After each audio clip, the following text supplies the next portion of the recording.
विधानमंडल समीक्षा। आइए सुनते हैं विधानमंडल की समीक्षा। सबसे पहले सुनते हैं विधानसभा की समीक्षा। लेखक हैं योगेश नारायण श्रीवास्तव। शीतकालीन सत्र के दूसरे दिन प्रदेश के वित्त मंत्री सुरेश कुमार खन्ना ने मौजूदा वित्त वर्ष के लिए अपना द्वितीय अनुपूरक बजट प्रस्तुत किया। 17,865.72 करोड़ रुपए के इस अनुपूरक बजट में 790.49 करोड़ रुपए के नए प्रस्ताव शामिल किए गए हैं। यह प्रदेश सरकार का इस वित्त वर्ष का द्वितीय अनुपूरक बजट है, जो मूल बजट का 2.42% है। इससे पूर्व सरकार 12,209.93 करोड़ रुपए का अनुपूरक बजट भी प्रस्तुत कर चुकी है। दोनों अनुपूरक बजट को मिलाकर सरकार का मौजूदा वित्त वर्ष का कुल बजट अब 7,66,513.36 करोड़ रुपए का हो गया है। वित्त और संसदीय कार्य मंत्री सुरेश खन्ना ने मुख्यमंत्री योगी आदित्यनाथ की उपस्थिति में विधानसभा में द्वितीय अनुपूरक बजट प्रस्तुत किया। उन्होंने कहा कि द्वितीय अनुपूरक बजट का आकार 17,865.72 करोड़ रुपए है। यह सरकार विकास को प्राथमिकता देने वाली सरकार है और जब भी आवश्यकता होती है तब संवैधानिक तरीके से सदन के माध्यम से अनुपूरक बजट लाने का अधिकार है।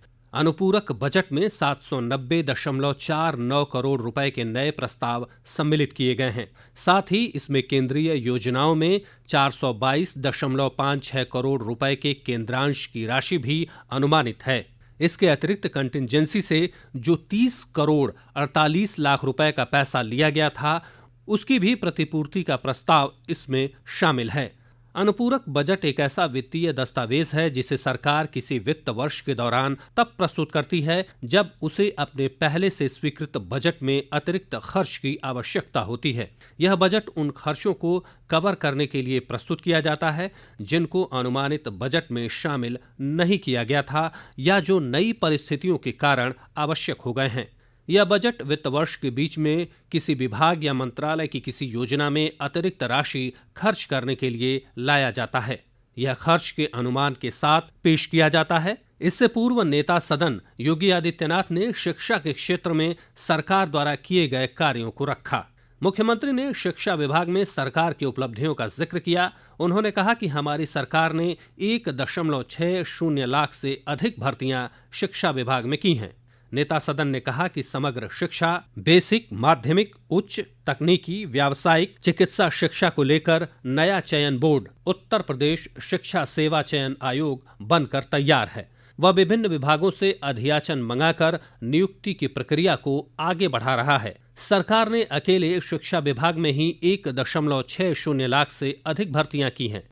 मुख्यमंत्री ने कहा कि सपा सदस्यों द्वारा रखे गए आंकड़े तथ्यपरक नहीं हैं। यदि उत्तर प्रदेश में बेसिक शिक्षा व माध्यमिक शिक्षा परिषद के शिक्षकों की भर्तियों की प्रक्रिया को पूर्ण करने की बात है तो 69,000 शिक्षकों के नियुक्ति पत्र जारी हुए हैं।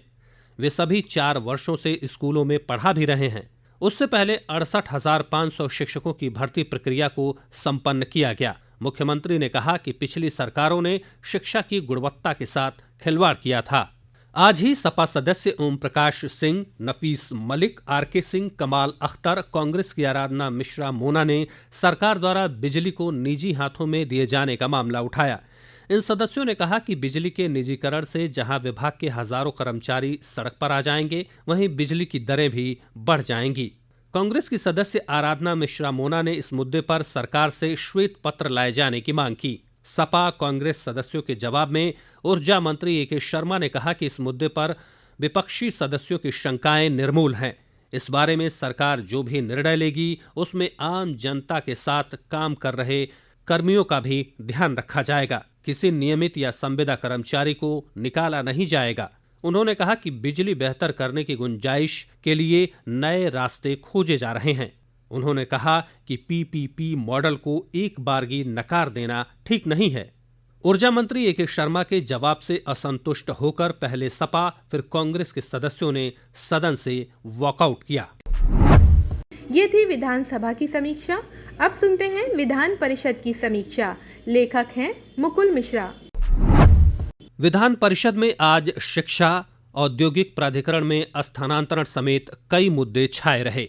सपा ने शिक्षा के गिरते स्तर का मामला उठाया, जबकि शिक्षक दल के ध्रुव कुमार त्रिपाठी ने निशुल्क पुस्तकों के वितरण प्रणाली पर सिद्धार्थनगर सहित पूरे प्रदेश की वितरण व्यवस्था की उच्च स्तरीय जांच व उत्तरदायी अधिकारियों के विरुद्ध कठोर कार्रवाई सुनिश्चित कराने का मुद्दा उठाया। बेसिक शिक्षा राज्य मंत्री संदीप सिंह ने कहा कि सभी दोषियों के खिलाफ कार्रवाई की जा चुकी है। श्री सिंह ने कहा कि सरकार बच्चों की शिक्षा के प्रति गंभीर है और उन्हें समय पर पाठ्य पुस्तकें मिले, ऐसी व्यवस्था भी सुनिश्चित कराई गई है। इसी के साथ अशासकीय सहायता प्राप्त जूनियर हाई स्कूलों के रिक्त पदों पर उत्तीर्ण अभ्यर्थियों की भर्ती यथाशीघ्र कराए जाने पर राज्य मंत्री ने कहा कि यथाशीघ्र भर्ती होगी, जिस पर सभापति कुंवर मानवेंद्र सिंह ने 31 मार्च 2025 तक भर्ती सुनिश्चित कराने के निर्देश दिए। हालांकि सदस्य डॉक्टर आकाश अग्रवाल युवाओं की अनदेखी का आरोप लगाते हुए सदन से वॉकआउट कर गए। वहीं माध्यमिक शिक्षा राज्य मंत्री गुलाब देवी ने कहा कि माध्यमिक शिक्षा विद्यालयों में गुणवत्तापूर्ण शिक्षा सुनिश्चित कराई जा रही है। नेता सदन और उप मुख्यमंत्री केशव मौर्य ने वित्तीय वर्ष 2024-25 के द्वितीय अनुपूरक अनुदानों की मांगों को सदन में प्रस्तुत किया। प्रश्न प्रहर में भारतीय जनता पार्टी के सदस्य देवेंद्र प्रताप सिंह ने उत्तर प्रदेश राज्य औद्योगिक प्राधिकरण में स्थानांतरण सत्र 2023-24 में हुए अधिकारियों कर्मचारियों के स्थानांतरण के संबंध में औद्योगिक विकास मंत्री से अनुपूरक प्रश्न किया, जिस पर सभापति ने सरकार को इस वित्तीय वर्ष के पूरा होने से पहले ही जांच कराने के निर्देश दिए। निर्दलीय समूह के डॉक्टर आकाश अग्रवाल ने विधायकों को प्रदेश की सड़कों पर लगे टोल टैक्स में मिलने वाली छूट के संबंध में औद्योगिक विकास मंत्री नंद गोपाल गुप्ता नंदी से प्रश्न किया। अनुपूरक प्रश्न के उत्तर में नेता सदन केशव मौर्य ने कहा कि टोल टैक्स से छूट की बाबत भारत सरकार के राष्ट्रीय राजमार्ग प्राधिकरण से वार्ता करके फास्ट टैग उपलब्ध कराने का प्रयास किया जाएगा। इसके लिए वे पत्र लिखेंगे। भाजपा सदस्य विजय बहादुर पाठक और दिनेश कुमार गोयल ने थानों में महिला शौचालय न होने और विद्यालयों के करीब पान बीड़ी की दुकानों का मुद्दा नियम 110 के तहत उठाते हुए चर्चा की मांग की।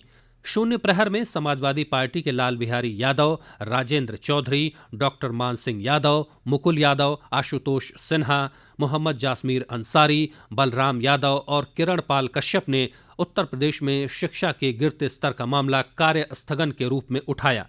सूचना की ग्राह्यता पर किरण पाल कश्यप, आशुतोष सिन्हा, डॉक्टर मान सिंह यादव ने अपने विचार व्यक्त किए। नेता प्रतिपक्ष लाल बिहारी यादव ने कहा कि पीजीआई में शिक्षकों का अभाव है। केजीएमयू में 2 वर्ष पहले प्रोफेसर की जगह निकली थी, लेकिन रिजल्ट आने के बाद भी आज तक नियुक्ति नहीं हुई। निर्दलीय समूह के राज बहादुर सिंह चंदेल, डॉक्टर आकाश अग्रवाल ने प्रदेश के अशासकीय सहायता प्राप्त जूनियर हाई स्कूलों में खाली पड़े प्रधानाध्यापक, सहायक अध्यापक पदों पर परिणाम आने के बाद भी अब तक नियुक्ति कराए जाने का मामला कार्य स्थगन के रूप में उठाया। बेसिक शिक्षा राज्य मंत्री संदीप सिंह ने कहा कि न्यायालय द्वारा स्टे लगा था, जिसके कारण विलंब हुआ। अब जल्द ही आरक्षण प्रक्रिया को पूरा करते हुए भर्ती कर दी जाएगी। उन्होंने कहा कि हम नहीं चाहते कि जल्दबाजी में कोई गलत निर्णय हो जाए, जिस पर सभापति ने कहा कि इस वित्तीय वर्ष के पूरा होने से पहले भर्ती प्रक्रिया पूरी हो जाए। शिक्षक दल के ध्रुव कुमार त्रिपाठी ने अनिवार्य एवं निःशुल्क बाल शिक्षा अधिकार अधिनियम 2009 के अंतर्गत निःशुल्क पुस्तकों के वितरण प्रणाली पर सिद्धार्थनगर सहित पूरे प्रदेश की वितरण व्यवस्था की उच्च स्तरीय जांच और उत्तरदायी अधिकारियों के विरुद्ध कठोर कार्रवाई सुनिश्चित कराए जाने का मामला कार्य स्थगन के रूप में उठाया। बेसिक शिक्षा मंत्री संदीप सिंह ने सदन को तथ्यों से अवगत कराते हुए कहा कि सरकार सत्र शुरू होने से पहले ही किताबें पहुंचवा देती है, उसके बाद उसे बांटने की जिम्मेदारी रहती है। सरकार बच्चों की शिक्षा और समय पर पाठ्य पुस्तकें मिले, इसके लिए गंभीर है। उन्होंने कहा कि घटना की जांच 31 मार्च से पहले होगी। सभापति ने सरकार को निर्देश दिया कि पूरे प्रदेश में किताबें पहुंची या नहीं, इसकी सरकार जानकारी भी लेने का मैकेनिज्म डेवलप करे। इसके बाद सदन ने कार्यसूची के आज के कामकाज को निपटाया और अधिष्ठाता डॉक्टर जयपाल सिंह व्यस्त ने सदन की बैठक को कल तक के लिए स्थगित कर दिया। अभी आप सुन रहे थे विधानमंडल की समीक्षा। लेखक थे योगेश नारायण और मुकुल मिश्रा।